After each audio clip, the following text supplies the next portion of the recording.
Hello guys! Another day, another mini vlog. Pagkatapos ko nga maligo, ayan, napagdesisyonan ko na ilabas si Summer. Paano ba naman, kanina pa siya kawag na kawag at parang gustong gumala sa labas.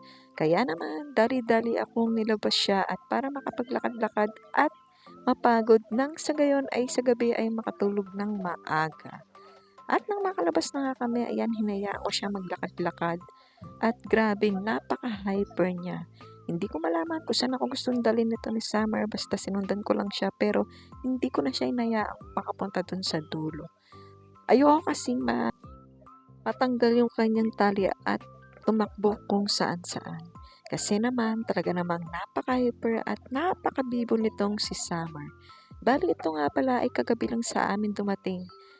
Binigay nga lang pala 'to sa jowa ng aking kapatid dahil hindi na daw maaalagaan. Kaya naman ay inuwi niya dito para dito na lang sa amin. At ibinaba ko na nga ang aking cellphone kasi napakakulit talaga nito ni Summer. Hindi ko nga malaman kung saan gusto pumunta, paikot-ikot at ako hingal na hingal na. Pilit ko nga siyang pinapalapit dito sa aking cellphone para makapag-video-video kami. Pero kita niyo naman, talagang napakakulit at pumapalag-palag na parang gustong tumakbo na ewan. Grabe ka, Summer. Ano bang nakain mo? Isang kilong chocolate at napaka-hyper mo. Sa sobrang kulit nga nito ni Summer kagabi ay nahulog siya sa kanal.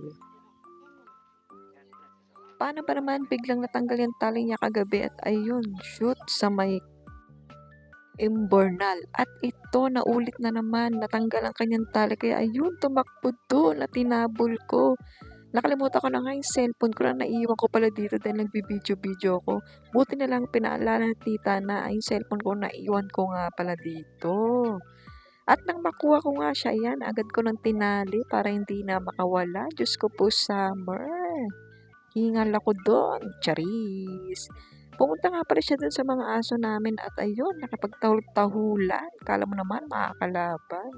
Ewan ko ba bakit yung aso pag nakikita, yung mga aso talagang tahulan sila ng tahulan. Di mo alam kung nag-uusap pa sila o ano. At medyo ayan, nauto-uto ko siya at nahawakan ko ng ayos at ayan, himala, hindi gumagalaw. Siguro nagpahinga lang dahil yung pagtakbo niya talagang ang kulit.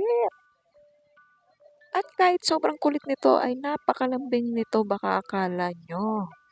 Pag kami lang dalawa o kayo ng dalawa talagang dun mo makikita yung pagkalambing niya dahil ikikis ka niya sa pisngi. Ako Sana nga lang pala ang all. nagpangalan sa kanya ng Summer dahil yung kinuha to ng jowa ng kapatid ko ay Chichi talaga ang pangalan nito.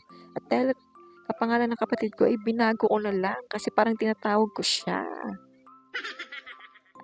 At kaya naman ay pinangalan ko ay Summer dahil idol ko si Katrina at si Daniel. Kaya naisip ko Summer na lang. Tulad ko rin ba kayo na hindi makamove on hanggang ngayon sa hiwalay ang Katniel? Diyos ko po, move on na girl. Magpe-February na. At nang makaramdam nga ako ng hingal kakahabol sa kanya, ay minabuti ko na lang na itali siya dito sa may bakal. At ayan, nakita niyo naman, kahit nakatali na, sobra talagang napakakulit na hindi mo alam kung saan gusto pumunta.